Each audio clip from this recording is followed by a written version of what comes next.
अकोल्यात बहुमताच्या 41 आकड्याची जुळवणी करण्यासाठी भाजपनं थेट ठाकरेंच्या शिवसेनेला ऑफर दिली आहे। भाजपचे माजी महापौर विजय अग्रवाल आणि ठाकरेंच्या शिवसेनेचे जिल्हाप्रमुख गोपाल दातकर यांची अकोल्यात बैठक झाली आहे। तर आज या वृत्तावर शिक्कामोर्तब झाले आहे। 80 सदस्यांच्या अकोला महापालिकेत कोणत्याही पक्षाला बहुमत नाही। 38 जागा जिंकत भाजप सर्वात मोठा पक्ष आहे, तर ठाकरेंच्या शिवसेनेचे 6 नगरसेवक आहे। दरम्यान भाजपनं ठाकरेंच्या शिवसेनेला मदतीची मागणी केली असून उपमहापौरपद आणि स्थायी समिती अध्यक्षपदाची सेनेकडून मागणी झाल्याची माहिती सूत्रांनी दिली आहे। सेनेच्या प्रस्तावावर भाजप चर्चा करणार आहे। दरम्यान भाजप आणि ठाकरेंच्या शिवसेनेच्या नेत्यांमध्ये झालेल्या गुप्त बैठकीवर शिक्कामोर्तब झालाय। शहरातील विकासाच्या महत्त्वाचे मुद्द्यावर बैठकीत चर्चा झाल्या। जोही आमच्या मुद्द्यांवर सकारात्मक भूमिका दाखवेल त्याच्यासोबत आम्ही जाणार आहे। तसेच सर्वांसाठी दरवाजे खुले असल्याचे देशमुख म्हणाले आहे। मग प्रश्न असा आहे की भाजप बार्गेनिंग पॉवर कोणाची कमी करून द्या?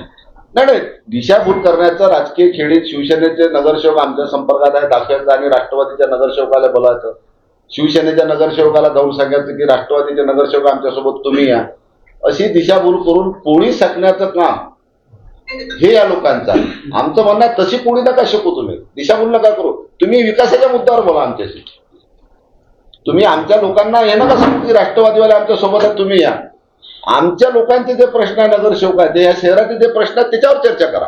काल राष्ट्रवादी शरद पवार पक्ष आणि भाजप यांच्याकडे जी बोलणी सुरू आहे ही बातमी त्यांनी फिरली का?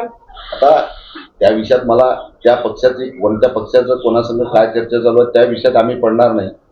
आमच्याशी आमच्या जिल्हा प्रमुखाची चर्चा करताना आम्ही हे मुद्दे त्यांच्यासमोर ठेवले। आम्ही हे मुद्दे ठेवले की आमचे हे मुद्दे शहरातला मुद्दा महत्वाचा आमच्यासाठी। तुम्ही कधीपर्यंत वाट पाहणार? तुम्ही कधीपर्यंत वाट पाहणार? वाट काय वाट तर आम्ही 5 वर्ष भांडतच राहू, विरोधात राहिलो तर सभागृहात या प्रश्नासाठी। आम्ही निवडून त्यासाठी आलो की या शहरातले प्रश्न सभागृहात मांडण्यासाठी आम्ही आलो, लोकांचे प्रश्न निकाली काढण्यासाठी आलो। काही प्रस्तावाला बोलणी सुरू झाली आहे। काल परवा भारतीय जनता पार्टीचे इथले नेते माजी महापौर इजुबू अग्रवालनी आमच्या जिल्हा प्रमुखाशी चर्चा केली आणि आमच्या शिवसेनेच्या कोर कमिटीनं एक प्रस्ताव जिल्हा प्रमुखाच्या माध्यमातून त्यांच्यासमोर ठेवला। खास करून ह्या शहरात बससेवा सुरू झाली पाहिजे मुलीच्या सुरक्षेसाठी, हा एक पहिला महत्त्वाचा मुद्दा। दुसरा मुद्दा, ह्या शहरात जे मुलीचं शोषण होते कॅफेच्या माध्यमातून महानगरपालिकेने जे परमिशन दिले ते संपूर्ण 100% कॅफे ह्या ठिकाणचे बंद झाले पाहिजे। हद्दवाढीमध्ये जो 100 कोटीचा निधी खर्च झाला त्या भ्रष्टाचाराची चौकशी झाली पाहिजे। 150 कोटी रुपये हद्दवाढीतला जो अद्यापर्यंत निधी आला नाही तो हद्दवाढीचा निधी आम्हाला मिळाला पाहिजे।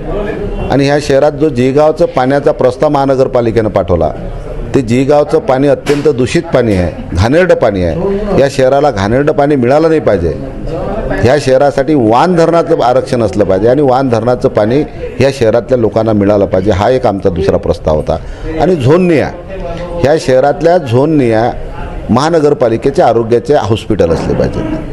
हे आमचे महत्त्वाचे मुद्दे आम्ही आमच्या जिल्हा प्रमुखाच्या माध्यमातून त्यांच्यासमोर ठेवले, परंतु अद्यापर्यंत त्यांचे कोणत्याही प्रकारचं त्या इशारा अद्यापर्यंत आम्हाला रिस्पॉन्स मिळाला नाही। जे कोणी, आम्ही तर संख्याबळ आमची कमी आहे, मग काँग्रेस असू द्या भाजप असू द्या, जो कोणी ह्या शहरातल्या मूलभूत प्रश्न आहे ते प्रश्न आमचे निकाली काढत असेल आम्ही त्यांच्यासोबत राहू।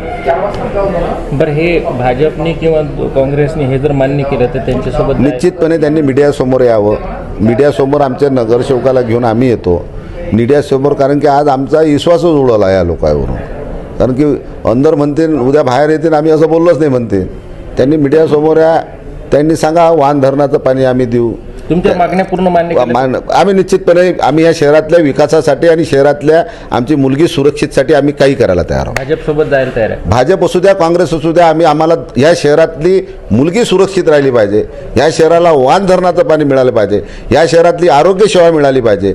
हे मूलभूत जे आमचे प्रश्न आहेत त्या प्रश्नाच्या सोबत आम्ही आहोत, आम्ही कोणत्या पक्षासोबत नाही।